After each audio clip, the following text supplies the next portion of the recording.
Hello guys, I'm back with a new video।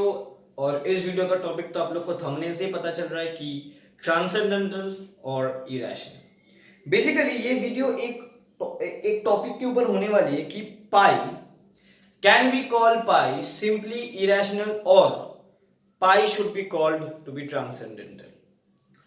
Basically, in one of my videos, the video regarding the ICSE CBSE syllabus discussion, I had said that pi is not irrational but transcendental in nature. What did I mean by the statement?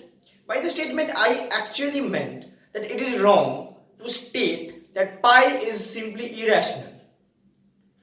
Pi is not simply irrational, but pi is transcendental in nature.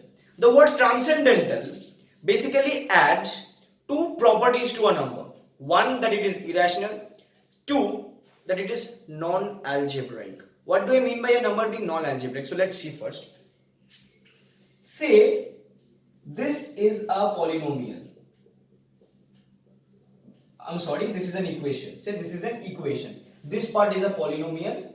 This is a polynomial, and when the polynomial is equaling a constant or a polynomial is equaling another polynomial, that particular statement is known to be an equation. So this is an equation. This equation is having a root of I. Right? What is root? Root is that particular value of x for which the equation satisfies. So I is an algebraic number. Say we have the equation x square minus 2 equals to 0. We know that root 2 is a root of this equation. That means root 2 is algebraic in nature. We know x square plus 2x plus 1 equals to 0 has x equals to plus 1. I have written plus 1 twice because we will actually be getting two roots of this equation being a quadratic in nature. Okay, so plus 1, sorry, I'm very sorry, negative 1, sorry, not plus 1, not positive 1 but negative 1, I'm very sorry, because this is basically x plus 1 whole square. Okay, I'm very sorry, negative 1. So this is algebraic in nature. Now let us come to the discussion of why can't we call pi to be simply irrational. Root 2 is an irrational number. Root 2 is an irrational number, but it is algebraic. Why is root 2 irrational?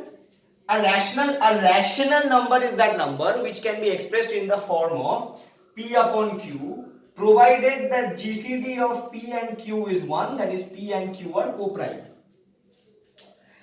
If I assume root 2 to be a rational of the form p upon q, I can say p square is equals to 2q square. That means p square is even in nature. That means p is also even. And if we consider p to be some form of 2k, I get 4k square is equals to 2q square. That means q square is equals to 2k square. And q square is even. That means q is also even. That means p upon q, where p is also even, q is also even, they are having mutually a common factor of 2 always. That means the GCD of p and q cannot be 1. That means root 2 is not rational, but it is irrational in nature. But root 2 is algebraic because it is the root of this equation. If I talk about pi is one of the most fabulous numbers of mathematics, and Euler's number, that is E is also one of the greatest numbers of mathematics. Pi is irrational, Euler's number is also irrational, but the perfect way of describing them as numbers is being transcendental numbers, because simply talking about them being irrational doesn't specify whether they are algebraic or non-algebraic. When you are studying with numbers, it is 100% necessary to make it sure that a number you are working with is algebraic or not.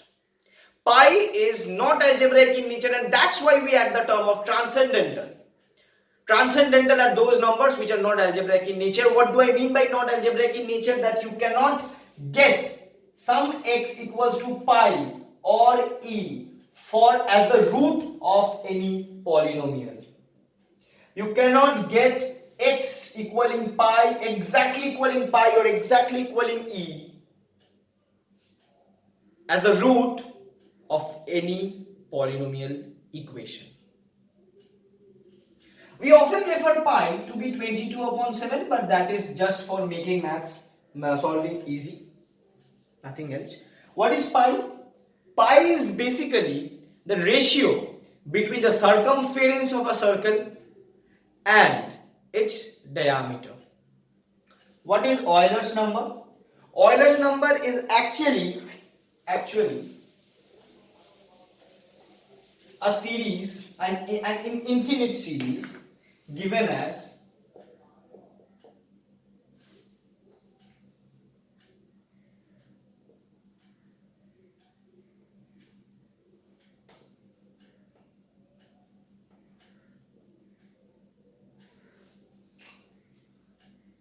this is basically Euler's number.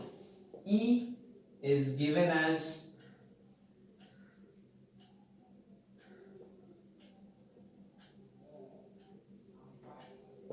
you get it?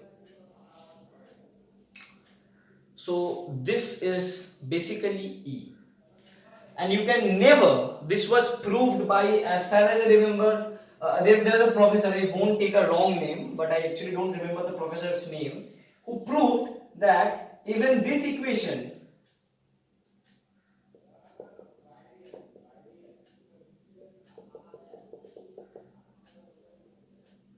has no roots. You cannot find a root of this equation. There is no e to the power x equals to something that this root engages to a zero value. What does this mean? This means that e or e to the power x are not transcendental in nature, but there's a theory here too. It is said that e to the power a is transcendental whenever a is algebraic. Okay? E to the power a is transcendental whenever a is algebraic. Now with this theorem we can also prove that pi is transcendental. Why is it so? If you remember Euler's identity that e to the power I pi equals a negative 1, if pi would have been algebraic, I pi would also have been algebraic because I is an algebraic number.